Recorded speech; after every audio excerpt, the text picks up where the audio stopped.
Salam hörmətli müəllimlər, hər vaxtınız xeyir olsun.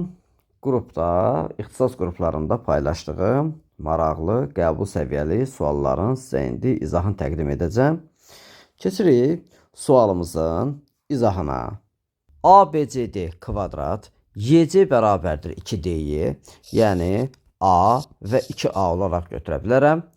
Olarsa deyir, bizdən kotanges x-in qiymətini istəyir. Müəllimlər, bunu fərqli üsullarla yazmaq olar. Bəzi müəllimlər bunu çox uzun yazırlar. Amma mən indi sizə çox gözəl və qısa bir yol göstərəcəm. Deməli müəllimlər, mən kotanges tapmaq üçün düzbucaqlı üçbucaq olsa, mən kotangesi çox rahat tapa bilirəm.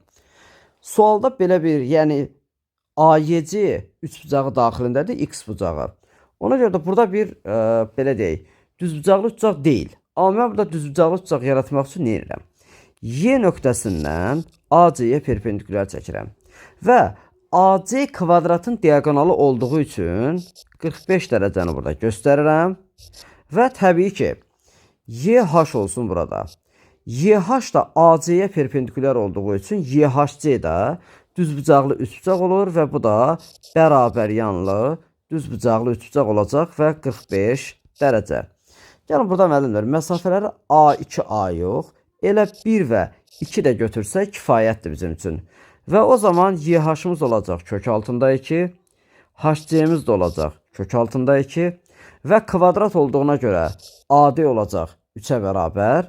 O zaman müəllimlər, AY də bərabər olacaq kökün altında 3-ün kvadratı plus 1-in kvadratı, kök altında 10 və AH nə qədər olacaq? AH da bərabər olacaq kökün altında 10 minus 2 bərabər kök altında 8. AH da kök altında 8. Bizdən də istəyir kotanges x-i hesablamağımızı. Yəni bitişik katetin qarşı katete nisbəti və hesablasaq cavabımız da 2 olacaq. Deməli, A variantı. Baxaq müəllimlər, növbəti sualımıza. Bu da qəbul səviyyəli qəşəng bir sualdır. Bizdən nə istəyir? Y funksiyası verilir və y'2-ni bizdən soruşur. Yəni funksiyanın törəməsinin 2 nöqtəsindəki qiymətini istəyir bizdən. Burada ən vacib məsələ müəllimlər, funksiyanın törəməsini tapmaqdır. Müəllimlər, əsasda və üstdə dəyişən olanda biz bu funksiyanın törəməsini tapmaq üçün loqaritmləmə üsulundan istifadə edirik. Yəni, ln y bərabərdir, ln x-in üstü, ln x. Və x-in üstündəki ln x də qüvvət olaraq qarşıya keçir. Ln y bərabərdir, ln x vurulsun ln x və bu da ln kvadratı x şəklində olacaq. İndi müəllimlər, bunun hər tərəfdən törəməsini tapsaq. Gəlin tapaq. Törəməsini tapsaq. Nə yazarıq müəllimlər? Deməli, y birlikdə funksiyadır, yəni bir mürəkkəb funksiyadır. ln y-in törəməsi 1 bölək y, amma y'-ə də vuracağıq. Bərabərdir. Ln kvadratı x isə qüvvət funksiyası kimi, həm də loqaritmik funksiya kimi törəməsini tapıram. 2 vurulsun ln x vurulsun, bir də vurulsun ln x-in də törəməsi. Və buradan da qalacaq 2 ln x vurulsun 1 bölək x. İndi müəllimlər, bizdən y'2'ni istəyir. Buradan hesablama aparsaq görərik ki, müəllimlər, y'2 bölünsün y2 bərabər olacaq 2 ln 2 vurulsun 1 bölək 2. İndi müəllimlər, y2'ni də gəlin biz hesablayaq. y2 nədir? Funksiyada x-in yerinə 2 qoyuram. 2'nin üstü ln 2. Və qiyməti gətirib müəllimlər nəzərə alıram burada. Deməli, y'2 bərabərdir. y2 vurulacaq, deməli, altına xət çəkdiyim ifadəyə. 2'lər də burada ixtisar gedir. Deməli, burada qalır ln2 vurulsun y2 və buradan da görürük y'2 bərabərdir. ln2 vurulsun, 2'nin üstü ln2 olacaq. Yəni, gətirdim, qiymətini də yerinə qoydum. Deməli, bizim sualımızın da cavabı oldu C variantı. Baxaq müəllimlər, növbəti bir, çox maraqlı bir sualımıza. Növbəti sualımız çox maraqlı bir sualdır. Mən daha öncəki paylaşdığım videolarda da bu tipli suala aid bir izah vermişdim. İndi isə xüsusi olaraq bu tipə toxunur və bunu da ətraflı şəkildə izah edəcəm müəllimlər.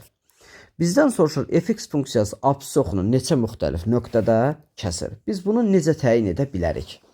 Yəni, bizdən soruşur əslində x kubu bölək 3, üstə gələk x kvadratı bölək 2, minus 6x minus 10 bərabərdir 0 tənliyinin həqiqi köklərinin sayını bizdən soruşur əslində. Müəllimlər, bunun sayını biz tapmaq üçün biz gəlin funksiyanın törəməsini araşdıraq. Olacaq müəllimlər, x-in kvadratı üstə gələk x minus 6 və funksiyanın törəməsi deyə budur. Müəllimlər, funksiyanın törəməsi belə bir ifadədir. Və biz bu funksiyanın törəməsini sıfıra bərabərləsək, müəllimlər, ekstrem nöqtəsi olaraq x1 bərabərdir. Mənfi 3, x2 bərabərdir 2 nöqtələrini tapırıq. Yəni, bu nöqtələrdə funksiya həm artandır, həm azalandır. Məsələn, ola bilərdi ki, bu funksiyanın törəməsi olsun, fx bərabərdir, məsələn deyirəm, 3x kvadratı üstə gələk 4. Bu zaman deyərdim ki, bunun törəməsi hər zaman müsbətdir, hər zaman müsbətdir. Deməli, bu funksiya hər zaman artan bir funksiyadırsa, yəni belə bir şəkildə bir funksiyadırsa, hər zaman artan funksiyadırsa, deməli, bu absisoxun yalnız bir nöqtədə kəsəcək. Yalnız bir nöqtədə, başqası yoxdur. Və yaxud həmişə azalan olsa, yenə absisoxun bir nöqtədə kəsəcək. Çünki bu funksiyanın qrafiki azala-azala gedirsə, absisoxun yalnız bir nöqtədə kəsmə şansı var. Amma bizim bu funksiyanın törəməsinin müsbət olduğu yerdə var, mənfi olduğu yerdə var. Yəni, bu ifadə həm müsbət qiymət alır, həm mənfi qiymət alır. Və belə çıxır, funksiyanın artma aralığı da var, azalma aralığı. Yəni, var bizim bu funksiyanın qrafiki, belə deyək ki, təqribən bu şəkildə bir qrafikdir. Təqribən bu şəkildə bir qrafikdir. Deməli, müəllimlər, baxın, bu funksiyanın qrafiki absis oxu ilə müxtəlif vəziyyətlərdə yerləşə bilər. Ola bilər ki, bizim funksiya absis oxunu lap bir nöqtədə kəssin. Yəni, bu tənliyin bir kökü olsun. Ola da bilər ki, bizim funksiyanın qrafiki tamamilə aşağıda yerləşsin və yenə x oxun bir nöqtədə kəssin. Başqa versiya da var. Nədir müəllimlər? 3 nöqtədə kəsmə versiyası da var müəllimlər. Yəni, belə bir şəkildə də olsa, funksiyanın qrafiki absis oxunu 3 nöqtədə kəsmiş olacaq.